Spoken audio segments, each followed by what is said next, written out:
So we got a new boat built, and although this boat's like 10 times better than the last one, we started working on the motor, and we already have a big problem. Oh, this is not good. Welcome back, everyone. Today we're gonna be digging back into the Stratos 294 XL. We are gonna be digging into this Mercury 200 horsepower Optimax. We're gonna find out if we can get the compression back up on this thing. We're also gonna do some tune-up and hopefully get this thing to pee. As you guys know, something's wrong with the water pump. So I'm pretty excited to dig into this Mercury here today, but hey, if you guys entered the giveaway from one of the last videos, we're gonna be announcing the winner today here at the end of the video. So make sure you stay tuned for that, and let's get into the motor. So one cool thing about this motor that I've personally never had are these like transom saver blocks. I've never used these before, but it's definitely better than a big metal arm. And then on the front, it has these clips. These guys prevent the motor from going left to right. So it's kind of cool that this completely replaces a transom saver. So first things first, we're gonna start by removing the lower unit. So we gotta remove a few bolts here, but shouldn't be anything too crazy. See this toolbox right here? This was a result of me trying to fix boats. Now I have a bunch of tools. Not mad about it, but definitely didn't have them before. Hey babe, how's it going? This stupid bolt will not come off this motor. We'll take a break. I brought you some water. Oh my gosh, I'm so sorry. It's all right, they're waterproof. If you guys are like me and you spend a ton of time on the water, or you like to go to the beach, or you're constantly working around water, you need to check out Irontide. Not only are Irontide shorts stylish and comfortable, but they repel water and have waterproof pockets up to 100 feet. I'm not kidding you. You can literally go in the water with your phone and it will come out completely dry. They have cool features like a reinforced D-loop to hold your keys, and my favorite, a pocket specifically made for tools. Honestly guys, I really love these shorts. They are my new replacement for wearing shorts on the boat when I'm fishing. So if you guys are interested in a pair, hit the link in my description below. You can even get 10% off with my code right here. Thank you again, Irontide, for supporting us here on the channel, and let's get back into the video.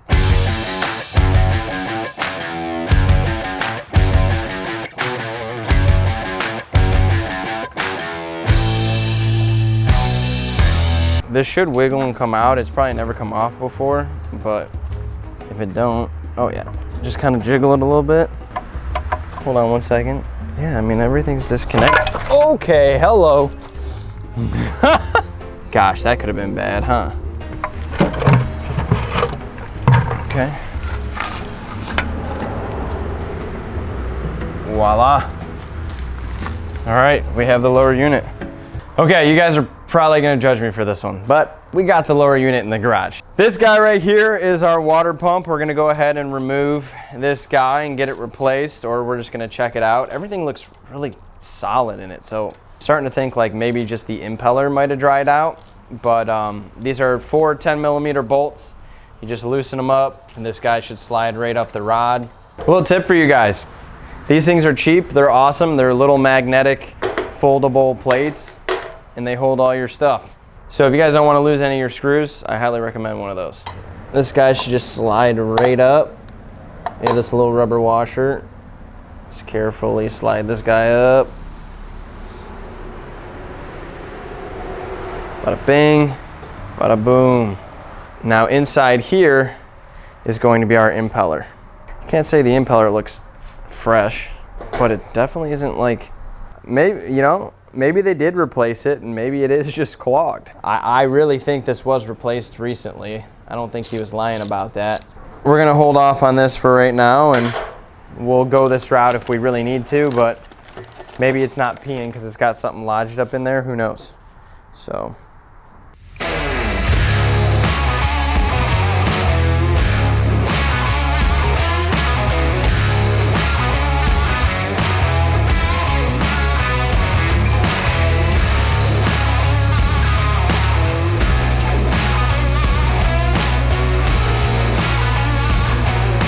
Well, that was anticlimactic. So we left the water pump how it is just because I want to troubleshoot things. It ain't gonna hurt to have to go back and fix it if this wasn't actually replaced. The number one thing I think we need to do right now is get the gas tank completely emptied out, the 2-stroke oil completely emptied out. So we're gonna run to the store, we're gonna grab a transfer pump and some 2-stroke oil and probably some gas. Well, we're at Home Depot. These are the only 2 options for pumps we have. So they're the same price. We'll see which one gives us more hose, I guess. Oh, this is gonna take forever. I'm not looking forward to this. Okay, so we're back from Home Depot. Here's what we ended up going with. We got a multi-use Pennzoil pump, and then I bought 10 foot of extra 1/2-inch hose because this is really the only option we have to get into the gas tank. I don't know if this is gonna work, but it's pretty much the only option we could come up with. So I'm not excited for this. This is going to take forever, especially if there's a lot of gas in there. But it's essentially a little bike pump and you just gotta pump the gas out by hand. So right here we have the old gas tank from the Bass Cat. I could never reuse it, so I guess I saved it for this reason apparently. Got another 2 feet. Good. All right. There we go. Oh my gosh, dude. Look at that. Johnny, we're gonna get free gas for life now.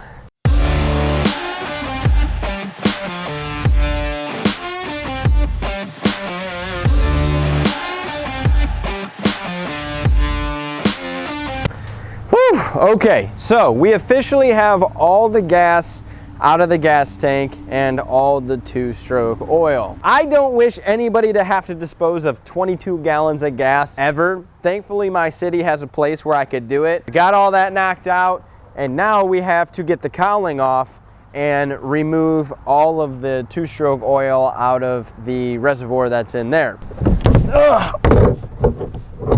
Oh my gosh. All right, check it out. So underneath the hood, we're looking pretty clean. From my understanding, I'm assuming this is our 2-stroke reservoir for the direct injection. So essentially you have gas that comes from a gas tank, oil that comes from an oil tank, goes through this fuel pump. I'm assuming it mixes in this reservoir and then sends the mixture of the oil and the gas into where it needs to go. I haven't really done much research on how these motors work, so correct me if I'm wrong in the comment section.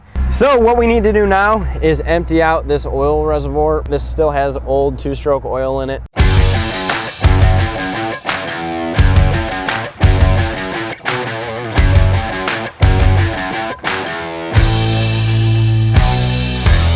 Okay, we're going full send here. I hope this doesn't leak out. I got a 5-gallon gas tank of some fresh gas. All right, and then I seen some videos of guys saying that you should fill this reservoir back up. Okay, so we officially have fresh 2-stroke, fresh gas, and now we're hooked up to muffs. We're gonna try and get this thing started and diagnose why it's not peeing. As you guys know, we didn't mess with the water pump too much because everything looked fine in there. I know that doesn't mean everything, but we're gonna start from the top and work our way down. We're gonna start by running it on muffs. If that doesn't work, we're gonna put it in a garbage can. If that doesn't work, we're gonna pull the P hose out, and if that doesn't work, then I guess we have to pull the lower unit out and keep figuring out why it won't pee. But cross our fingers, me just fiddling with it makes it work, but I don't know. Also cross our fingers it starts. All right, we got it hooked up to water, we're ready to go. We got gas, we got oil, it's primed up.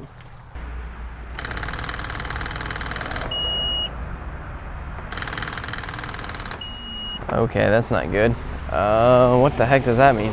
Is the battery dead? We have trim, right? Yeah, Okay, well, I feel like there's not enough battery. Let's hope that fixes our issue. Okay, well, either that battery's completely dead. Oh, this is not good. Okay, battery number 3, it is confirmed fully charged. So if this does not work, we're gonna be in some trouble. Okay, first, do we have power? No, we don't. What the heck is going on? Why the heck did I blow a fuse somewhere? Did I screw something up? Like, what's the deal here? This is the fun part of these projects, is like you did literally nothing but take the oil out and put oil back in. And so I'm gonna douse this stuff in battery cleaner, take a brush and clean it up. I mean, I'm guessing that these terminals just need to be replaced. Okay. Cross my fingers that worked. Yes. Oh, that's such a relief. Nope. It's tweaking out. What is that noise?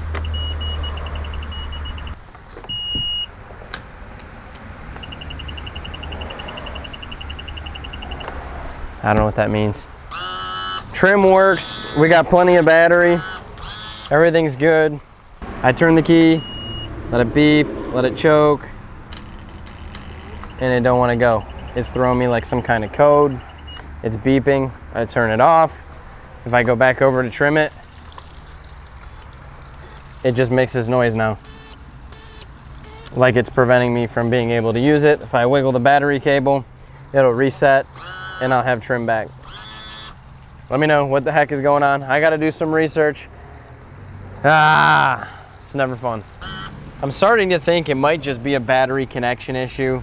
Maybe this stuff just is too corroded, I'm not sure. So we got trim back. It's good to go. Let's try this. Let's try this thing again.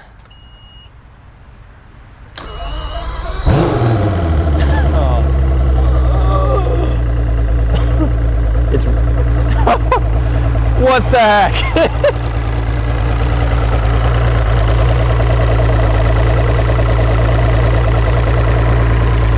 It's running.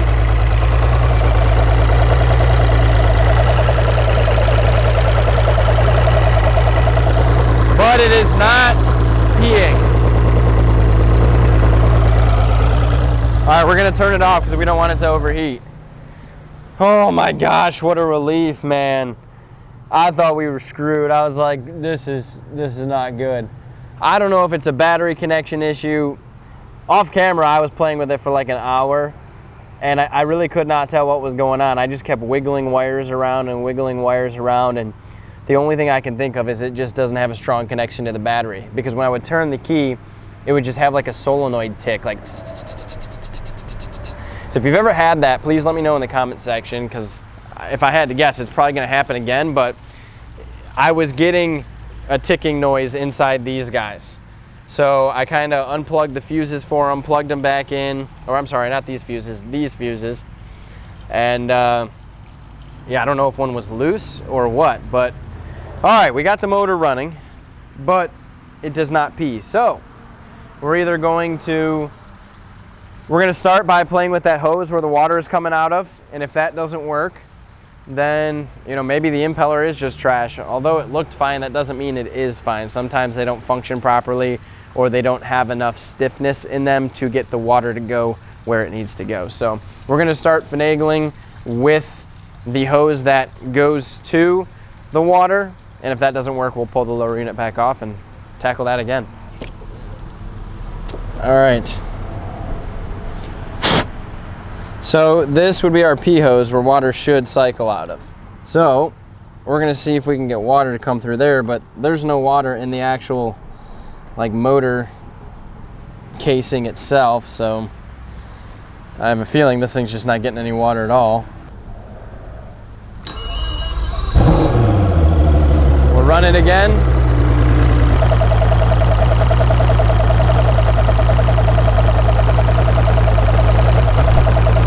Nothing. So after all that, I decided to replace the whole water pump. I got a brand new everything, so that's what we're doing here. We just went ahead and we installed everything to try and get this motor to pee.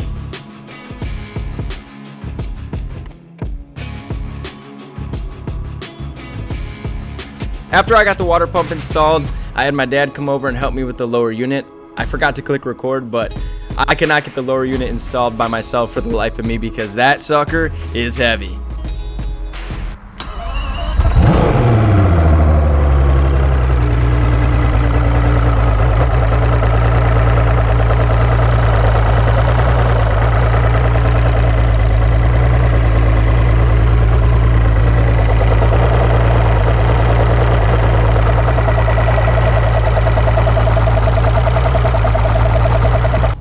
So you guessed it, it still didn't pee. The next day, I went and tried to find a million different containers that would allow me to submerge this motor, because everybody in the comment section would say, well, if it won't pee on muffs, try and put it in the water. Maybe it'll pee that way. I don't think that's entirely the case, because I've watched a million videos of people hooking these motors up to muffs, but we went ahead and finally found a container and submerged the lower unit. Alrighty folks, lower unit's underwater. Let's see if she pees.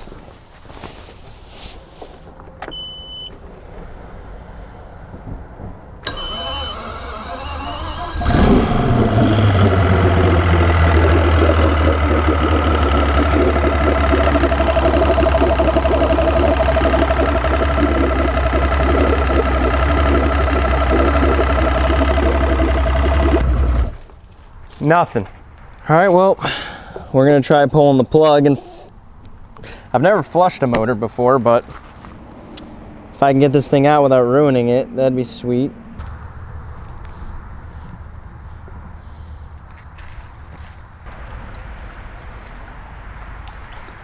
Look at that. Did that fix our problem? Who knows? All right, well, I hooked the hose up to the flush. We confirmed have water coming out of the P hose now. So maybe it had something clogged in there. I don't know, we're gonna figure it out. So we're gonna let that run for a little bit, and then, so I guess we'll let that run for a little bit, and then we'll try and start it back up. All right, take 4,075,000. I hope she pees.